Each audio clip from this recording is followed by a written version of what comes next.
So just like that, I've turned this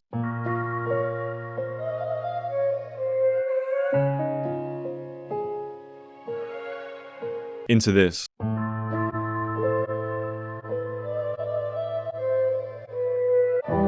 Welcome back to a new video. Today, I'm going to be breaking down a sample, but on the way, I'm going to show you guys a few tips and tricks to help your samples sound more like actual samples. I started off this sample with a piano.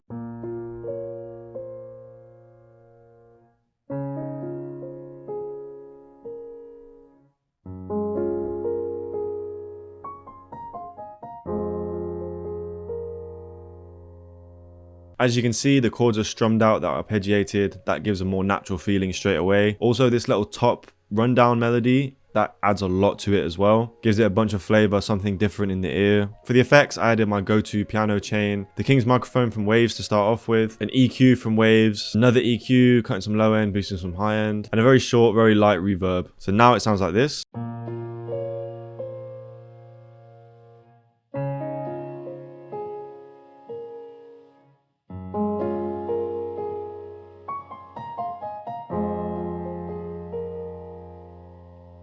After that, I opened up Analog Lab. I found this dirty lead from the Impulse Bank. As you can see, I added these very simple arpeggiated notes. They're actually the same notes as the chords, but this time they're going down. I learned this from Louis from Loophole. If you watch the sample showdown video we did, he did this in his sample. I'm actually going to leave a link in the description to the Loophole website. They have an online sound design course on there. If you want to learn how to design sounds, make your own Analog Lab banks, highly recommend. Go and check that out. I'll leave a link in the description. But yeah, this is what it sounds like.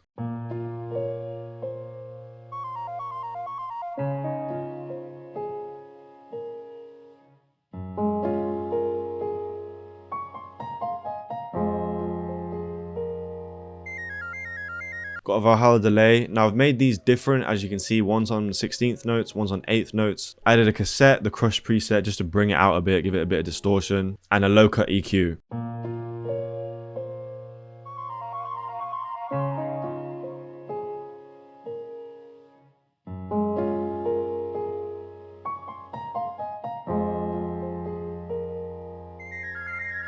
So once I had those two elements, I wanted to start thinking, how can I make this more like a sample? First of all, with the piano, I chopped it up. Even the smallest parts of silence can add so much to your sample. So as you can see, I've chopped out here, little gaps here, right at the end as well. And I've also duplicated this note, so it gives a more choppy feel.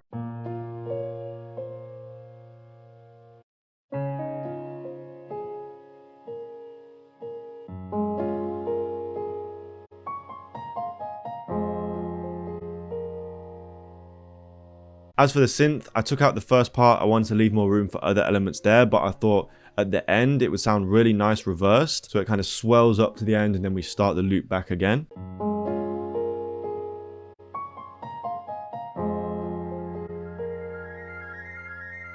For this sample, I was going for an emotional, vory kind of vibe. So I wanted to add some vocals. If you watch my Kendrick Lamar video, you'll know I do this with my vocals all the time. I've got a main take, I've got a take that I pan to the right, and a take that I pan to the left. When you bring them all together, it makes it sound really full. So I'm just going to play these dry. All they have is auto-tune on.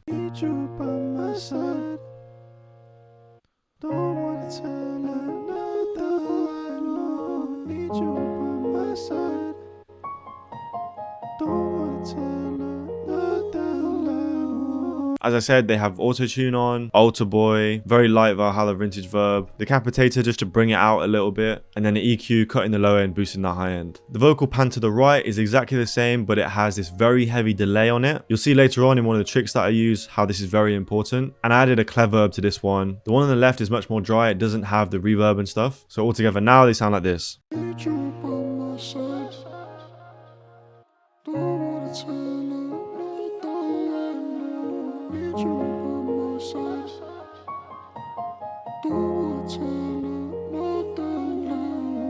After that, I went into augmented strings. I wanted to find a string sound. I chose this Space Granules preset.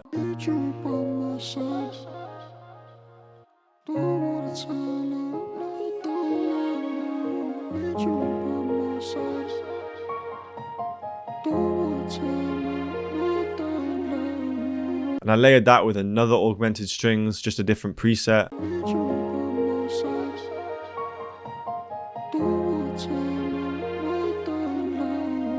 After that, I added this pluck from 5&XY's kit. Has a super heavy full mix reverb, heavy delay, and an EQ cutting the low end, cutting the high end. And all I did was copy the first chord. I voiced it slightly differently, but yeah, it sounds like this.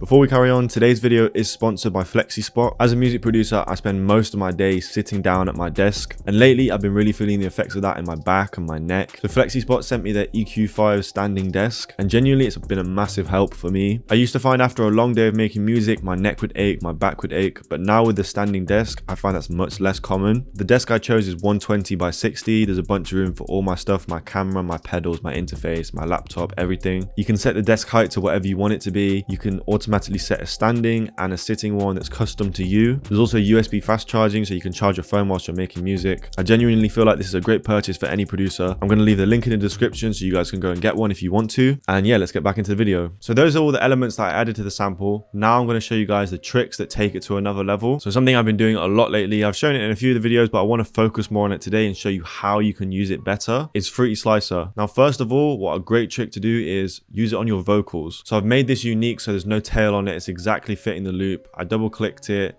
right clicked, and then I opened a new Fruity Slicer channel. So we have just the vocal in here. I've pitched it up a whole octave. I brought the attack up. You can do so many different things. You can make it sound different. You can reverse parts. You can change the tempo. I've kept the tempo the same for now, and I've chopped it up like this. Now you're going to hear straight away, it leaves so much more room for the artist, but you still get the feeling from the vocals. You still get the texture. If you guys remember, I said about the delay being a super important part. Listen for these little notes here, and you'll understand what I mean.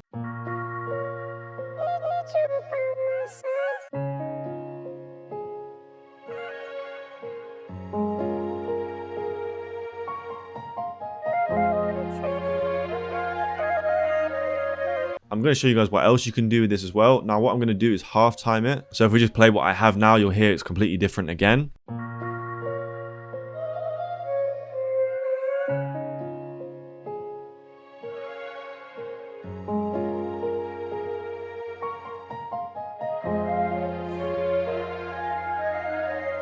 That sounds crazy. It's stretching out the vocals. We've got it pitched up, but it's being stretched out. It just gives a really cool texture. So now what I've done is bounce all of that into one audio track. And I'm going to do the exact same thing again. I'm going to double click it, right click, and let's just throw it in another Fruity Slicer. Let's just pitch it down by 7 semitones. I find the lower you pitch it, the better it sounds. I think let's halftime it again just to see what it sounds like.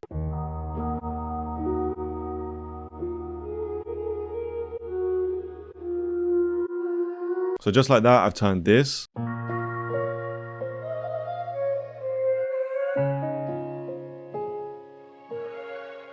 into this.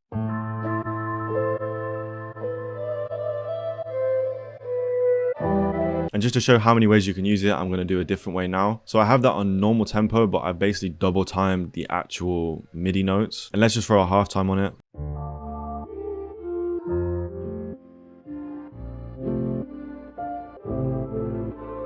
So just to recap, we've got sample 1.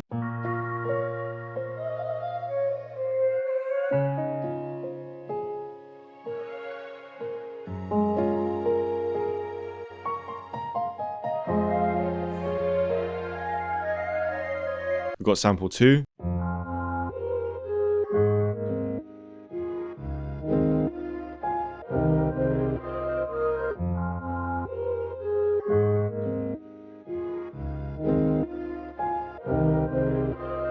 And finally, sample 3.